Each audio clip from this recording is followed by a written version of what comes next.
Okay, so they want me to talk about this boy, Charlie Kirk, who got shot in Utah. Him getting shot in Utah makes him, I believe, American number 18,533 who got shot in the U.S. this year, shot and killed. And I think that there were 3 more people who were killed, shot and killed in Colorado, just over the mountains, within hours of his shooting. And all the flags in America are going to fly half-mast, not for those 18,335 other victims, but they're going to fly half-mast for Charlie Kirk. That's just an observation. You can do with it what you will. I'll be honest, when I first heard that he had been shot, I made a joke about it on X. Because frankly, I'm just as used to theatrics coming out of America as I am used to gun violence coming out of America, and I thought that theatrics seemed more likely in this case. But when I did learn that he died, I deleted my post. I deleted it out of respect, not for him, but for the severity and for the solemnity of the judgment that he has now proceeded to. Because everything that he ever said and everything that he ever did that harmed anyone, well, he's going to answer for that. He's going to answer for that right now in his meeting with Allah subhanahu wa ta'ala. And the heaviness of that meeting is disturbing to any of us who believe in it. But we'll talk about it. Let's start with the obvious, okay? First, I'm not going to feign grief or feign mourning for this person. I know that's a hypocrisy that social etiquette demands at a moment like this. But we all know that he would certainly not grieve for us. He certainly would not mourn for us, just as he never grieved and he never mourned for the wanton slaughter of the Palestinians in Gaza. He never grieved for that. And for myself personally, as a Muslim and as a critic of Western so-called civilization, I know that Charlie Kirk himself would most likely have officially anyway considered me to be his enemy. And as far as I'm concerned, any man whose enemy mourns him when he dies, well, he wasn't doing his job.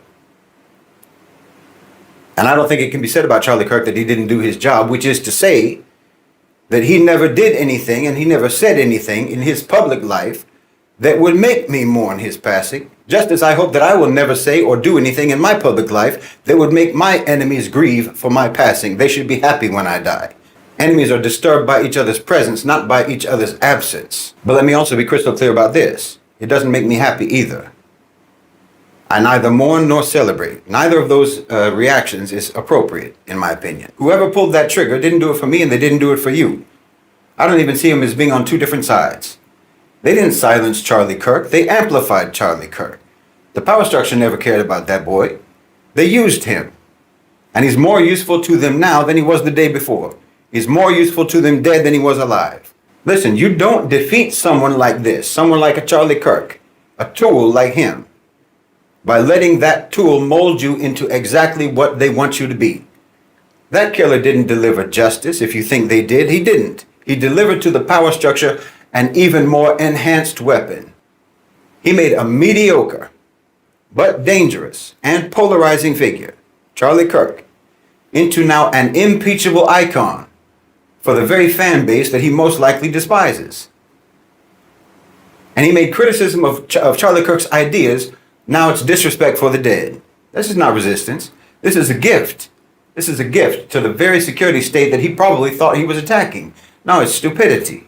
Or maybe, as the conspiracy theories are already speculating, what actually happened was just a purge of an expendable asset to create a more powerful symbol. Oh, they'll use his death. Oh, how they will use it. They will use his death to paint every dissenting voice, every cry for a more just world. They'll paint it with the same bloody brush. They're going to use his death to avoid once again ever having to look in the mirror. They're going to hold Charlie Kirk's body up as a shield against any examination of the society that created him. And the society that created his killer. The society that they made and that they rule, and you didn't do anything now but strengthen their hold on that society. They're going to use his corpse as a pulpit to preach from. And you just validated all the lies that they're going to be preaching. You understand me? Because listen, the truth is the Charlie Kirks of the world are not the enemy. The enemy is the society, it's the system, it's the power structure, it's the so-called civilization that creates boys like Charlie Kirk. I call him a boy because that's what he is to me. I'm 54 years old. That's what he is to me, or that's what he was. And also because he presented a childish, simplistic cartoon portrait of America that only a young boy could ever believe in. He presented an America without complexity, without guilt, without the burden of their terrible history. Well, that's a seductive product. And America has always been an eager market for that sort of a product. He existed because of supply and demand. You demand and the power structure supplies. The killer and the killed are the products of the same sick society. Kirk and his killer, and the other 18,535 victims and their killers. And wallahi, if you don't clock this reality, if you don't understand this reality, and if you let yourself get swept up in all the narratives and all the counter narratives, then you might just end up being like one of them, on one side or the other side of that gun. Because the machine is already spinning. The machine, that same machine that Charlie Kirk served so faithfully. They're spinning the narrative now. They're going to label him as a martyr for free speech, a victim of left-wing extremism. And they're going to use his death, they're going to use it to demand more surveillance, more censorship, more policing, more militarization of the police against their opponents, more police powers. They're going to use his blood to sanitize his ideology and to legitimize every poisonous thing that he ever said. And some of you are out here cheering about what happened. Well, you're fools. Why, when you celebrate, all you do is elevate and strengthen their narrative. Charlie Kirk was not an outlier. He was a product. He was the logical output of a system that's designed to generate exactly what he was. Like I said, he didn't create the demand. The demand was already there. He just exploited it. He sold a fantasy, like I say, a fantasy where all of the problems of modern America, economic decay, economic despair, cultural displacement, and cultural unrest, political powerlessness, these are all not the inevitable results of late-stage capitalism in a dying empire. No, it's all the fault of immigrants. It's all the fault of minorities, of wokeism, some internal enemy that's not in power. Well, now he's been killed, and his death is going to be used to service that same system. The security state benefits, the politicians that he supported benefit, the media benefits because they get endless hours now of content, of debate, of fear-mongering, of polarization mining. You understand me? The entire apparatus of control gets a massive boost. His killing was not an attack on the system. It was a gift to the system. You didn't extinguish a fire, you just scattered the embers and made it more dangerous. The individual who pulled that trigger, their motives are irrelevant. It doesn't matter if they saw themselves as a revolutionary or they saw themselves as a vigilante. Their actions serve a deeply counter-revolutionary purpose. You understand me? You didn't help Muslims. You didn't help so-called minorities. You didn't help immigrants. You didn't help women. You didn't help anyone. All you did was exactly what they created Charlie Kirk to goad you into doing. Please understand me. You contributed now. Whoever did this contributed to exactly the climate that they created Charlie Kirk to create. No, they're both servants of chaos. The killer and the killed. No, you don't need a bullet. You need a brain. You need a mind that can't be manipulated. You need an inflammable heart.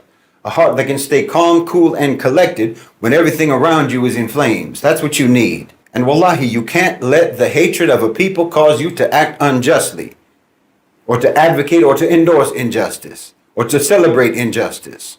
Don't let that boy's enmity towards us and ours towards him make you think that his murderer is our ally. No, you don't answer words with bullets.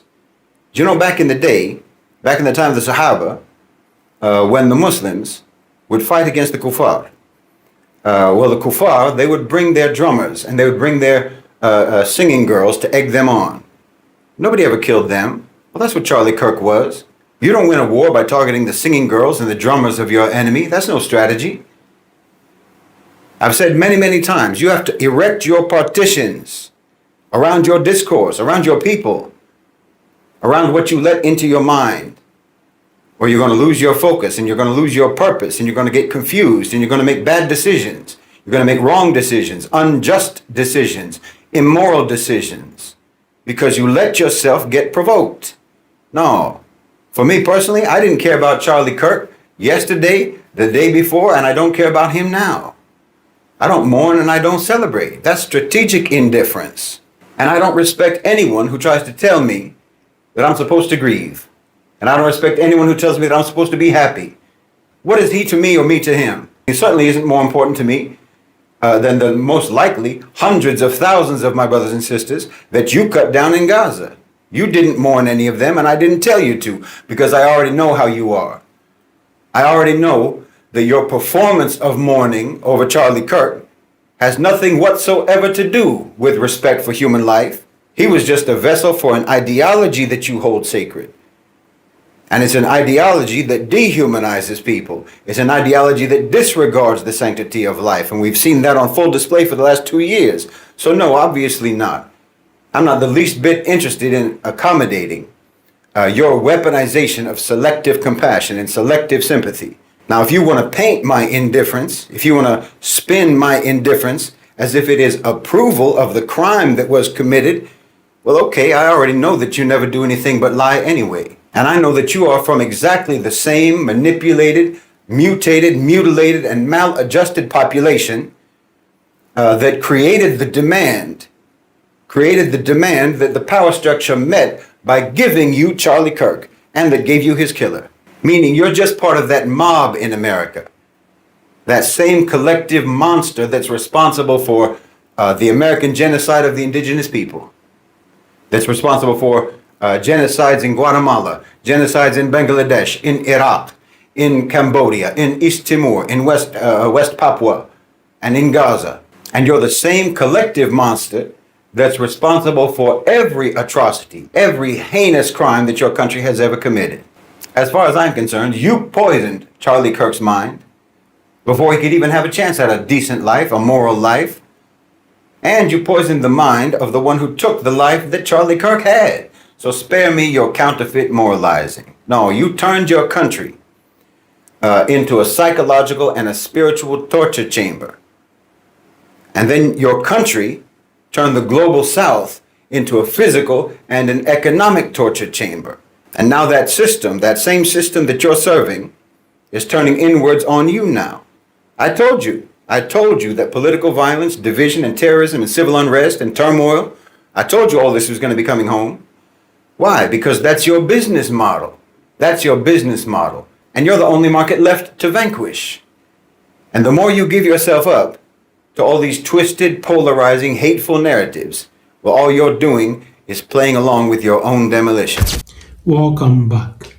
In this video, we took a look at this reaction of Shahid Bolsen on the unaliving of Charlie Kirk, which happened about a week ago. Now, when the incident happened, Shahid Bolsen posted on X his reaction, or his initial reaction to this unpleasant news that hit the internet, and his reaction was quite indifferent, and there were a lot of people who were speaking on how he reacted to this news or this information. Now, he goes on to state that he neither mourns nor does he celebrate the unaliving of Charlie Kirk, and he went ahead to explain in this video why he neither mourns, neither does he celebrate the unaliving of Charlie Kirk. Now, he says that America is built on certain ideologies and certain systems. Now, these systems and ideologies favor a certain group of people, whilst it puts some group of people at a disadvantage. So whereas some people are benefiting from this particular system, it also disadvantages some other groups of people.